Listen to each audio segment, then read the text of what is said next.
रविवार दिन अपराह्न समय कुकुड़ाखंडी ब्लॉक निमखंडी मंडल जगदलपुर ग्रामर बीजेपी कर्मकर्ता मानक नहीं स्थानीय शिव मंदिर परिसर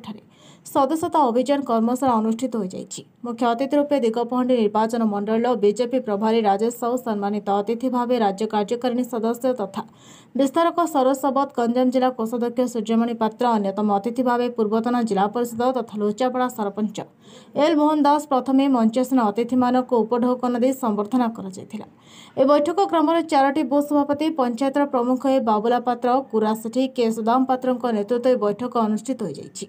प्रति साहिर युव महिला और जनसाधारण जोग देथिले। लोकंक सह मिसी केन्द्र राज्य बीजेपी नेतृत्वाधीन सरकार जनहितकर योजना संपर्कित योजना गुड़िक लोकंक बुझाई भाजपार सक्रिय सदस्य किपरि आपणाइब ताहापर बीजेपी श्री साहू साधारण कर्मी मानक आह्वान देथिले। ए बैठक में सुनील पात्र अमर दास बीजेपी नेता संतोष चौधरी युव नेता राजत पात्र समेत बहु कर्मकर्ता ग्रामवासी उपस्थित रही आसुथिले। भारतीय जनता पार्टी राज्य कार्यकारी सदस्य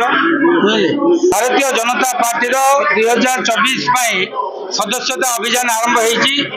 सदस्यता अभियान आसंता काली 2 तारीख दिन माननीय प्रधानमंत्री केंद्रीय स्तर में उद्घाटन करेंगे एवं 3 तारीख दिन राज्य स्तर में आम प्रिय मुख्यमंत्री माननीय मोहन चरण माझी ओडिशा आरंभ करेंगे। ता पूर्व आज निमखंडी मंडल जगदलपुर पंचायत आमर प्रस्तुति बैठक थिला। ए प्रस्तुति बैठक में भारतीय जनता पार्टी समस्त कार्यकर्ता उपस्थित थे और लोकों पाखक जाइकिरी ए मेंबरशिप मोबाइल माध्यम हम ए मेंबरशिप को आम साधारण लोकों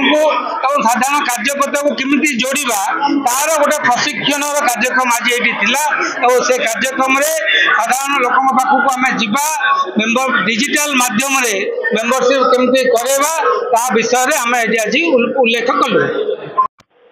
बीजेपी नीति आदर्श रे अनुप्राणित होई एई अंचल मुख्यतः जगदलपुर ग्राम पंचायत समस्त ग्रामवासी गत निर्वाचन रे बीजेपी को बहु मात्रा रे भोट दे आमर दिगपहंडी निर्वाचन मंडल रे दिगपहंडी विधायक को जययुक्त करचंती। मोहन माझी सरकार नीति आदर्श प्रधानमंत्री श्रीयुक्त मोदी नीति आदर्श आमर विधायक आमर एमपी महोदय समस्त नीति आदर्श रे अनुप्राणित होई ए ग्रामवासी आग्रह सहकारे आज आप देखते बहुत जन माने 500 ରୁ 700 व्यक्ति आज पहुंचे। आप देखते आप सामने समस्त मोबाइल डायल करते सदस्यता नापी एवं ए गाँव रे जो अत्याचार चलता अविचार चलता लोक मानू माँ मानू समस्त जो अर्थनैतिक शोषण भी करते से मुक्ति आज से मुक्ति होती एवं भारतीय जनता पार्टी को आगू नहीं से आगला दिन में भारतीय जनता पार्टी को सुदृढ़ करने गोटे दृढ़ निष्पत्ति आज गोटे प्रबल जन समागम सह यह कार्यक्रम होती। भारतीय जनता पार्टी कार्यक्रम आप देखुए सारा पृथ्वी में 1 नंबर पार्टी अच्छी भारतीय जनता पार्टी जार सदस्यता सारा पृथ्वी अधिक अच्छी। वर्तमान भारतीय जनता पार्टी ओडिशा रे नूतन सरकार गढ़ले जो सरकार गढ़ले सरकार सर्व तल को जाए सारा ओडिशा रो जनसाधारण को सरकार चाहूँगी आमर सदस्यता हो भारतीय जनता पार्टी चाहूँगी आमर सदस्यता हूँ सदस्यता है जानवे सरकार कौन कार्यक्रम कर कार्यकर्ता बुलूं ग्रामांचल लोक मैंने डाकुचे आप देखते सभा चलता ये सभा प्राय 400-300 जन आसते लोक समस्ते उत्साह सहित अच्छा भारतीय जनता पार्टी सदस्यता हाँपाई अच्छा भारतीय जनता पार्टी जो भाव विकास कर सारा भारत में बर्तमान यही विकास आम ओडिशा देखा चाहते समस्त भोट भी देते आज उत्साह सहित भारतीय जनता पार्टी सदस्यता हाँपाई चौधरी बरमपुर बीआरएमसी निर्देशक अच्छी एवं बीजेपी जड़े कर्मकर्ता अच्छी। भारतीय जनता पार्टी हूँ पृथ्वीर एक सर्वबृहत दल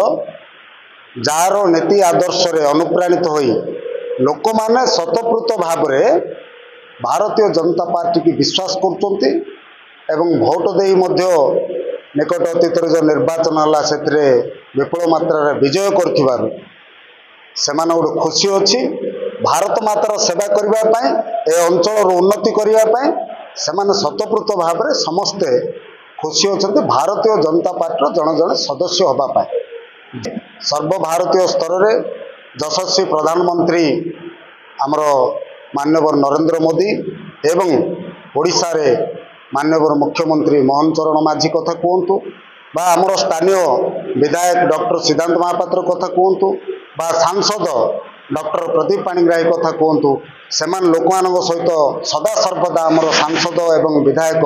लोक सहित जोड़ी रही समस्ते खुशी व्यक्त कर समस्ते बीजेपी सदस्यता अभियान रे सामिल होती आग को ए दल को नवाकू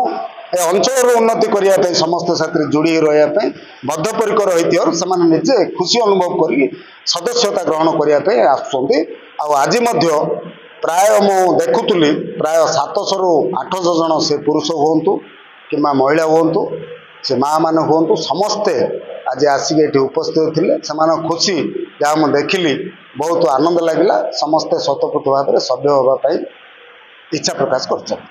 ब्यूरो रिपोर्ट प्रयाग खबर।